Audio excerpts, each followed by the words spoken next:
nos embarga a todos nosotros. En realidad que nos embarga a todos nosotros son los registros acásicos.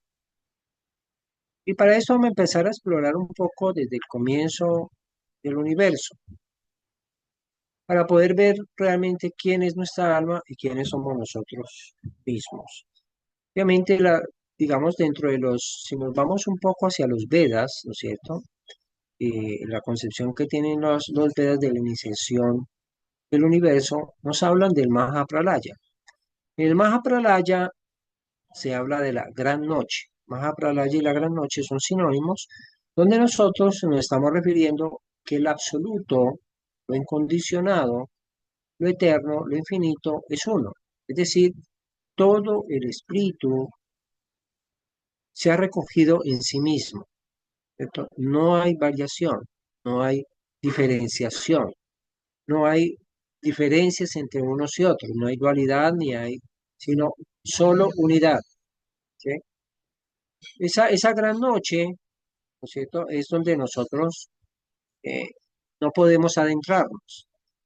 Las meditaciones propias de los budistas se orientan hacia el conocimiento de esa gran noche, porque allí está realmente el conocimiento de la esencia total de Dios, de lo infinito, de lo eterno, de lo desconocido. Bueno, pero resulta que en esa gran noche, donde no se diferenciaba nada, donde no había nada, eh, pero sin ser una nada, sino el espíritu en sí, llegó un día en que apareció el primer misterio de la creación. El primer misterio de la creación fue el amor. Y con el amor comenzó el gran misterio que se refiere para nosotros el comienzo del despertar espiritual, del día cósmico. Entonces ya nosotros empezamos a distinguir la noche cósmica y el día cósmico. En ese instante, digamos, el proceso, hoy lo vamos a resumir un poco, pero es un proceso supremamente hermoso, ¿no? Y de algún día lo podemos elucidar un poco más lentamente, pero en ese proceso nosotros vamos a observar que comenzó lo primero que comenzó fueron la dualidad, ¿cierto? Y con la dualidad comenzó la vibración. Por eso nosotros hablamos de Brahma, o la vibración de Brahma, o la vibración eterna, que es la vibración que sostiene todo el universo. De allí la fuerza de los Om, de allí la fuerza de los mantras, de allí la fuerza de toda la vibración que es manifestación divina. De ese, de esa, de ese sonido, de esa vibración y del número, apareció entonces aquello que nosotros llamamos la raya o la línea. Y los coros angelicales cristianos nosotros lo llamamos los tronos. Estos tronos tienen especial relevancia para el tema que estamos hablando en este instante, porque es que la gran conciencia cósmica, una sola conciencia cósmica, que apareció en el despertar del universo, hizo una gran explosión. Esa gran explosión de la conciencia cósmica aparecieron miríadas y miríadas y miríadas de conciencias. Con ella aparecieron las individualidades. Las individualidades son, y por eso se le llaman también en el hinduismo las huestes de la raya o de la línea, en el cristianismo le llaman los tronos. eh, Esas rayas son individualidades que van paralelas unas a otras y no se tocan. Esas individualidades son, eres tú, yo, somos nosotros, cada uno de nosotros, pero también son un planeta, otro planeta, son diferentes sistemas solares, son, digamos, todas las individualidades en los diferentes niveles de la existencia. Como ven, son múltiples rayas, miríadas de individualidades, pero que a la luz del conocimiento realmente son una sola raya, una sola. Pero la ilusión es que nosotros somos diferentes unos de otros. Allí ha empezado el camino de la ilusión, que Los Vedas nos hablan como Maya. Quiere decir que cuando ha comenzado la manifestación, el día cósmico ha comenzado a descender, ¿cierto? Comenzado a descender eh, esa sustancia de la manifestación como aguas de un manantial, las aguas del manantial de la manifestación. Entonces, es como si nosotros estuviéramos viendo un manantial de agua limpia, pura, cristalina, que sale de una montaña sagrada con toda la fuerza y la pureza de lo infinito, lo eterno, la luz de lo divino. Esas aguas, digamos en el Génesis o en las escrituras sagradas cristianas, se llama, si de pronto lo han escuchado, el agua viva, el agua pura, ¿cierto? Las aguas de arriba. Esas aguas de arriba son puras porque todavía no han descendido. Porque el misterio que sucede en el día cósmico es que el espíritu manifestado, que se llama sustancia, la sustancia desciende a la materia, va descendiendo lentamente a la materia. Bueno, entonces, pero en el instante en que fluyen las aguas del manantial puro, cristalino, y cuando nuestra individualidad apenas se manifiesta, nosotros estamos todavía en las aguas puras, en las aguas vivas, en las aguas puras de la manifestación, donde nosotros solo conocemos la pureza del espíritu. Las almas en este momento no conocen ni el dolor ni la fuerza del deseo. Todo es perfecto, todo es sabiduría infinita, alegría permanente. Sin embargo, había una ideación divina que había sido lanzada desde el principio del amanecer del nuevo día. Es el proyecto divino. Esta ideación divina lo llaman muchas de diferentes palabras. Uno lo llama la ideación universal, otro lo llama la, la gran obra del universo, y otros dicen que la gran obra se va formando a través de diferentes ideas madre, que son las ideas que hay que desarrollar en cada etapa de la transformación del universo. Bueno, nosotros en este instante estamos desarrollando la idea madre y estamos al final del proyecto de la gran obra. Pero en ese instante en que estamos hablando, en que las almas estábamos resguardadas allí, en esas aguas puras, se estaba preparando para cada una de las almas una aventura, la aventura de la individualidad del alma. Esta es una aventura única y propia solo de este día cósmico, porque si bien se habla de una noche cósmica y de un día cósmico, estos van pasando una tras otra, pero nunca un día cósmico es igual a otro día cósmico. Es así como nosotros vemos que en este día cósmico tenemos nosotros dos grandes fuerzas, la conciencia y la voluntad. Son las dos grandes corrientes que mueven el universo, conciencia y voluntad. Y esta conciencia,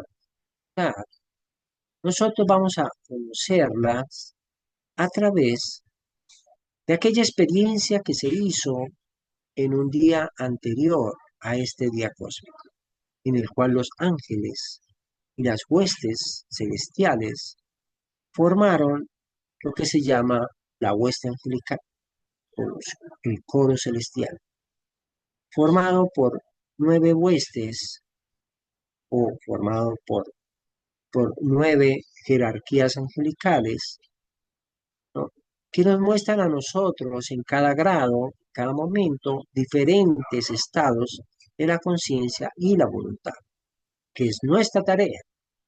Nuestra tarea consiste en desarrollar la conciencia y la voluntad, pero a diferencia de los ángeles, nosotros tenemos libre albedrío.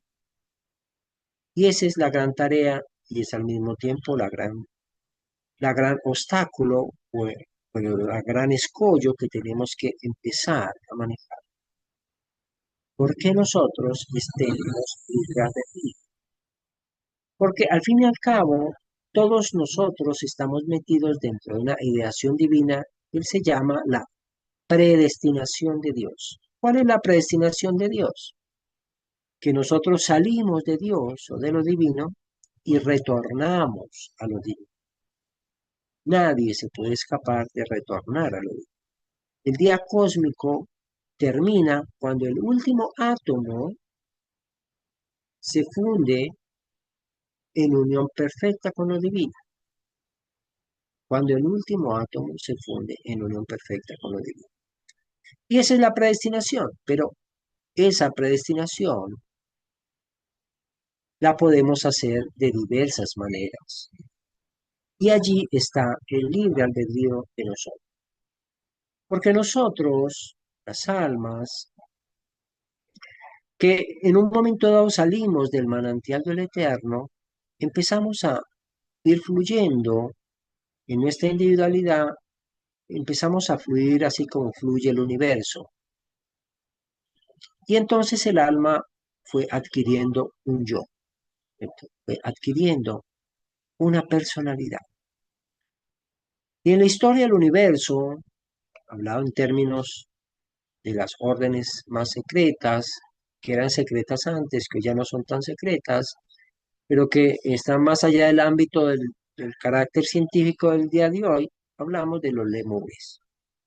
Nosotros hemos tenido diferentes civilizaciones a través de este universo, de las cuales, hablando de la formación de los seres humanos, remontándonos a una cosmología todavía más anterior, nosotros hemos tenido a los uranianos, que es la primera raza, los hiperbóreos, la segunda raza.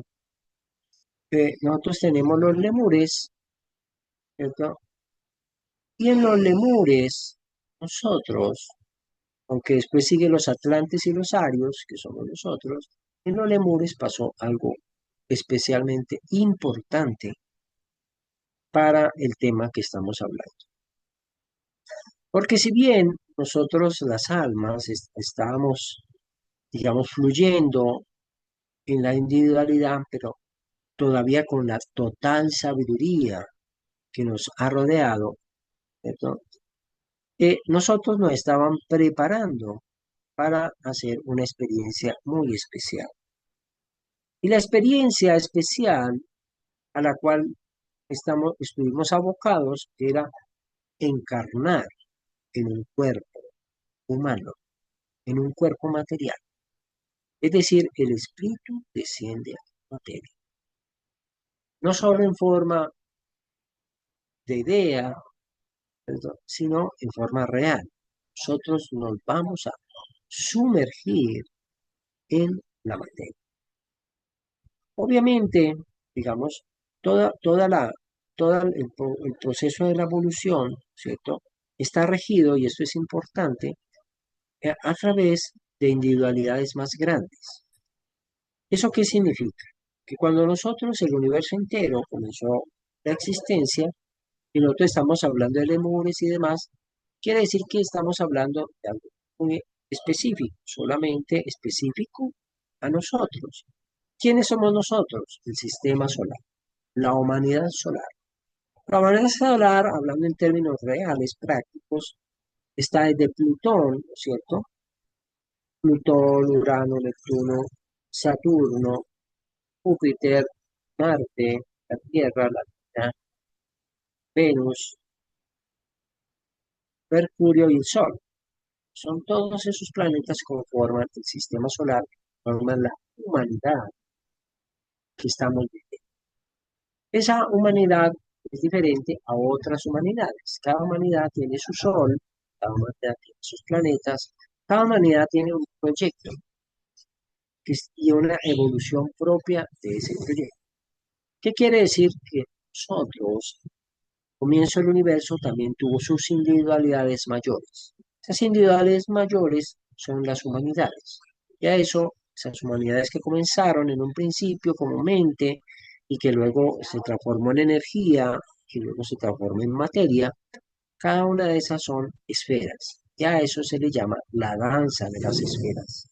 La danza de las esferas llena todo el universo. Y la danza de las esferas es, estamos en común, de una reunión de seres y de mentes que conforman una humanidad. A lo que nos atañe a nosotros como humanidad solar, ¿cierto? Entonces, hablamos de la esfera propia de la humanidad solar. Eso para entender bien cómo funciona todo el universo. Bueno, pero entonces nosotros vamos a tener que entender que en la medida en que hablamos del espíritu y de la mente, del intangible, y hablamos de la parte física, era necesario a través de ese proceso del desarrollo del reino mineral, del desarrollo del reino vegetal, del desarrollo del reino animal, ¿cierto? Era necesario que apareciera un plano que nos permitiera conectar el mundo mental y el mundo físico. Eso fue todo un proceso. Ese proceso, digamos, en los términos actuales se habla de la luna, ¿no? En la luna se formó y se plasmó eh, el mundo astral. Eso que estamos hablando, ¿no? Estamos hablando, todo lo que estamos hablando ahora es lo que concierne a la esfera propia del sistema solar o de la humanidad solar. Entonces, digamos, en la luna se plasmó el mundo astral porque era necesario para crear un ser humano, ¿cierto? Que tuviera ¿cierto? Un molde, un molde, un molde astral que respondiera a las características propias de un ser humano, ser animal, más allá del mundo vegetal. Bueno, entonces, digamos que nosotros entonces empezamos a comprender que, que después de ese proceso, ¿no? Ya eh, teníamos entonces un mundo físico, un mundo astral y un mundo mental. El mundo astral se distingue por ser el camino de las emociones, de la emocionalidad. Entonces, digamos que entre la mente y el cuerpo está el mundo de las emociones. Pero el plano astral está formado indudablemente por varios planos. El plano está formado por 7 planos y, y esos planos, digamos, hace que están marcados por estados de conciencia, diferentes estados de conciencia. Y las almas, a través de las vidas, nos hemos ido ubicando en diversos estados de conciencia. Obviamente todos hemos comenzado por el estado de conciencia más elemental, que se cuenta al revés, es decir, son 7 planos y el estado de conciencia más salvaje, más grosero, más grotesco, digamos, es plano 7, ¿cierto? El séptimo plano astral es el más cercano al plano físico y al mismo tiempo es el plano más elemental, más grotesco, que guarda muchas fuerzas del mundo instintivo, ¿cierto? O la mente instintiva que es propia del mundo físico. Entonces, muchas de esa mente instintiva está influenciado o influencia ese séptimo plano astral. Pero también hay que reconocer que cada plano astral tiene al mismo tiempo 7 subplanos. Entonces, digamos que dentro de ese mismo plano astral se manejan varios subplanos y varias cosas. En el mundo de los sueños, los seres humanos pasamos al mundo astral, mundo de los sueños. Entonces, nosotros, todos los seres humanos, en la noche pasamos al mundo astral. Es imposible, ¿no? Unos dicen que no conocen, que no saben, que sí saben. La verdad es que la diferencia entre unos y otros no es que unos pasen y otros no pasen, sino Unos recuerdan y otros no recuerdan. Todos los seres humanos necesitan pasar al mundo astral para recargarse de las fuerzas astrales, que son propias de la verdadera fuerza mental que mantiene la vida del ser humano. Pero digamos que aquí en estos lugares, ¿cierto? Nos vamos a dar cuenta de que hay unos maestros y protectores. Y estos maestros y protectores están guiando a todas las almas hacia Dios. Todas. No unas sí y a otras no. Todas. Todas las almas son guiadas hacia Dios. Esa guía hacia Dios está marcada, digamos, obviamente, por las características de cada ser. ¿Qué necesita cada ser? Entonces, eh, el alma está en un momento dado, hablemos que ya ha pasado algunas vidas, ¿no es cierto? Y ella está en cierto estado astral, cierto plano astral. Y en ese instante, digamos, la persona, el alma, recibe una especie de llamado. Es como se dice en los textos que es como una vibración, como un temblor, como un llamado interno a volver a hacer una experiencia. En ese instante, el alma, primero que todo, se le recuerda de que estos maestros y protectores siempre la acompañan, siempre tendrán la asistencia de la fuerza de los maestros. Y aunque se le está preparando para retornar al cuerpo, las almas siempre han de saber que desde ese instante en que es llamada, hasta cuando está dentro del mundo físico, está metida dentro de su cuerpo, los maestros y protectores siempre la estarán guardando. Algunos lo llamamos los protectores, otros le llamamos también ángeles de la guarda, son seres, todos seres divinos, que amparan el proyecto. Porque la realidad es que todos los seres humanos tenemos que volver a Dios. Y de allí el compromiso, que cuando vamos comprendiendo, la tarea de todos los seres humanos es ayudarnos unos a otros para retornar a nuestra fuente, la fuente divina. Digamos, esta sabiduría o esta fuerza hace que el alma, estando en un lugar, ¿cierto? En un plano astral X, sin importar cuál, en ese instante en que recibe ese llamado, el alma se eleva, ¿cierto? A los planos superiores. Allí donde la luz divina y la sabiduría le deja plantada la semilla de la verdad eterna en fin. Allí donde los maestros le abran, el alma comprende que está en ese instante con Dios, con la Divina Madre, en unión con el Señor, nuestro Dios,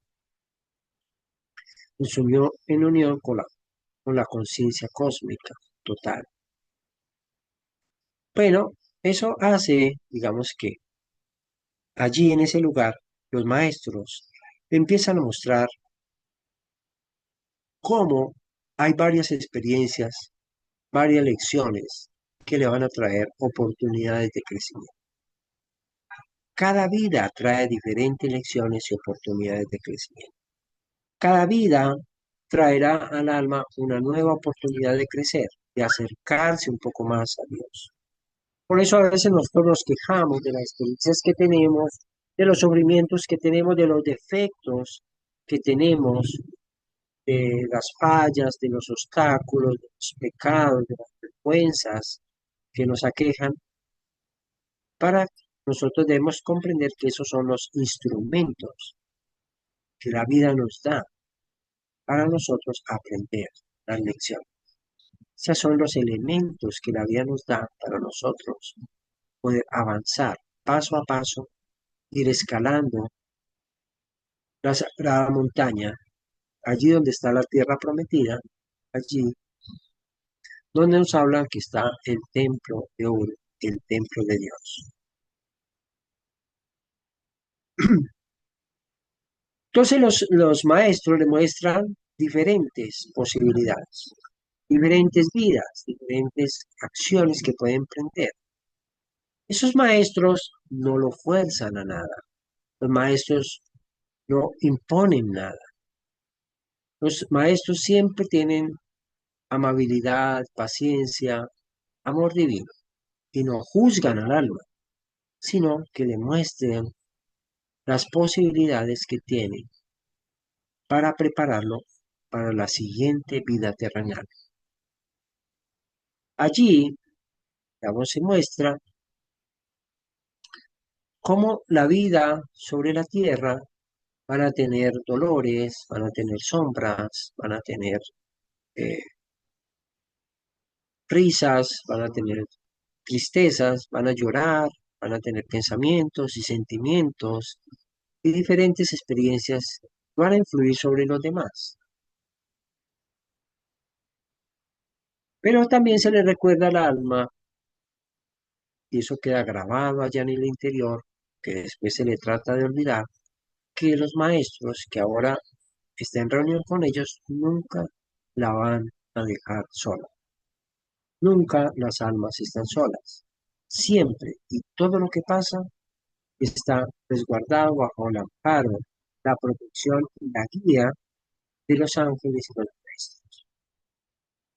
En otras palabras, mientras el alma se esfuerza por llegar a Dios, Dios también se esfuerza para que nosotros lleguemos a Él. Eso también se llama la gracia divina. Quiere decir la asistencia de las fuerzas superiores, de maestros protectores y la fuerza misma. Claro. Esa sagrada elección que el alma, en esa sagrada elección que el alma hace de libre albedrío, por la experiencia que va a realizar en la tierra, él elige su familia, elige eh, esas posibilidades que va a tener, ¿no? Esas posibilidades que va a admitir o admite en su vida para crecer. ¿Vale? Quiere experimentar y hacer ese tipo de experiencia. Pero ahora vamos a dejar un poco allí para que ustedes de pronto quiero que, de pronto si alguien quiere hacer alguna pregunta, alguna inquietud, ¿cierto?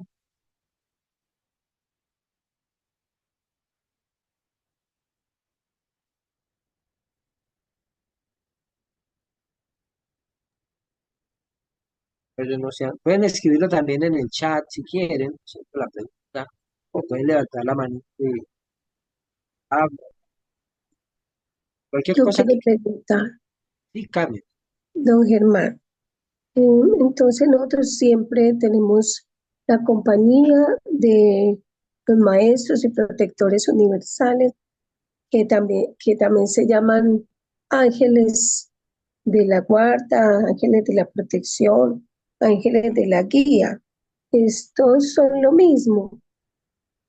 Entonces, Son diferentes, te comento que son diferentes. Los ángeles y los maestros son diferentes, y hay diferentes tipos de maestros, hay maestros del fuego, hay maestros de la luna, lunares, hay maestros solares, ¿no? Y hay ángeles, hay arcángeles, hay principados, hay virtudes, dominaciones, potestades, tronos, querubines, serafines, pero y cada uno cumple una misión dentro del proceso. Por ejemplo, por decirte algo, los ángeles están encargados de los elementos tierra, agua, aire y fuego, ¿cierto? Los ángeles, esos seres querubines y serafines están manejando todos los movimientos interplanetarios, y un serafín es de dimensiones inconmensurables para nosotros, ¿no es cierto? Seres totalmente, unos seres que nuestra mente no alcanza a concebirlos en la mente. Entonces, pero todos están en lo mismo, ¿no es cierto? Plan divino, llevando adelante el plan divino. y cuando nosotros los llamamos, ellos siempre están, siempre van a estar con nosotros, así los llamemos o no los llamemos. Entonces, cuando nosotros los llamamos, estamos más acompañados. Total, total. Y te voy a contar una cosa para que Esto te va a quedar como inquietud. Nosotros tenemos en nuestro interior una fuerza vital, que la llaman Kundalini, la fuerza vital, tiene otros nombres también. Bueno, esa fuerza vital de vida es el movimiento de Dios, es el movimiento porque nada se mueve y no somos diferentes de Dios, todos somos lo divino, sino que no nos hemos dado, nos olvidamos, nos metimos en la carne y dijimos, ay, yo estoy separado de Dios y voy a buscarlo de nuevo. Es cierto, tenemos que darnos cuenta otra vez de que somos eso. Esa fuerza vital es la fuerza de vida, es el movimiento de los ángeles en nuestro propio interior.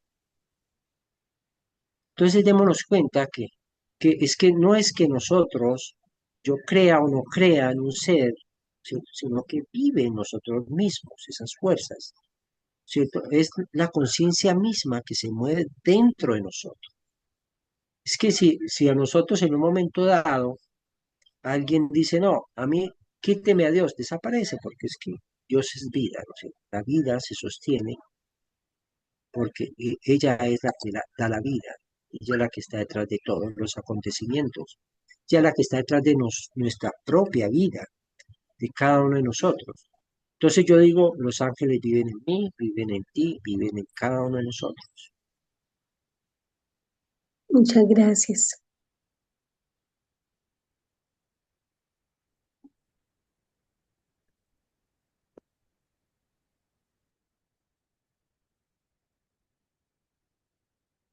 Bueno, Gisela nos había hecho una pregunta.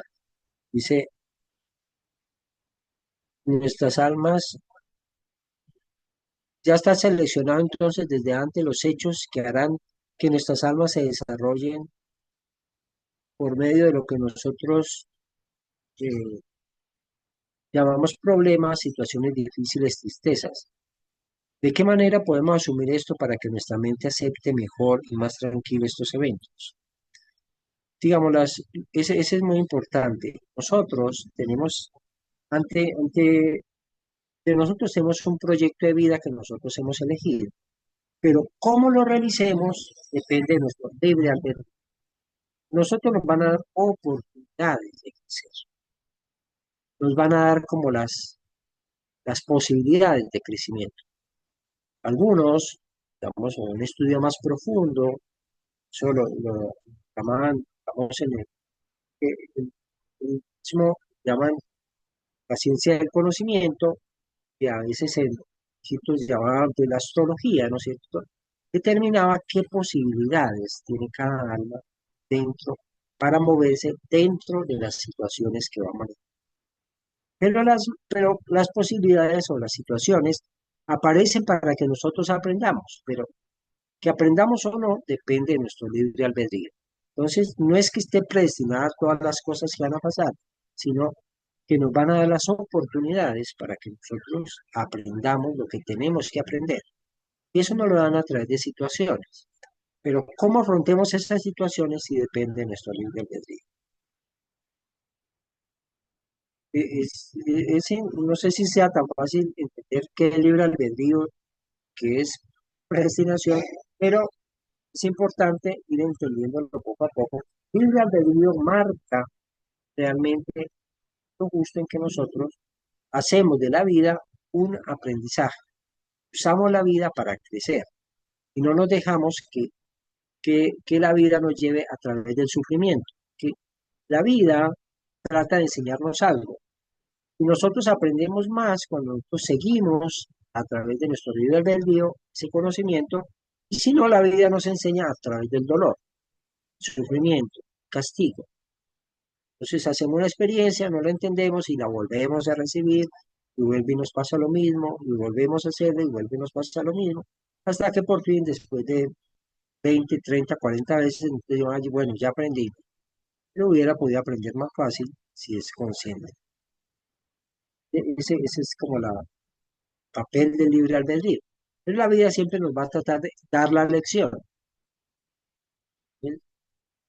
Ese es como lo que es el libre albedrío.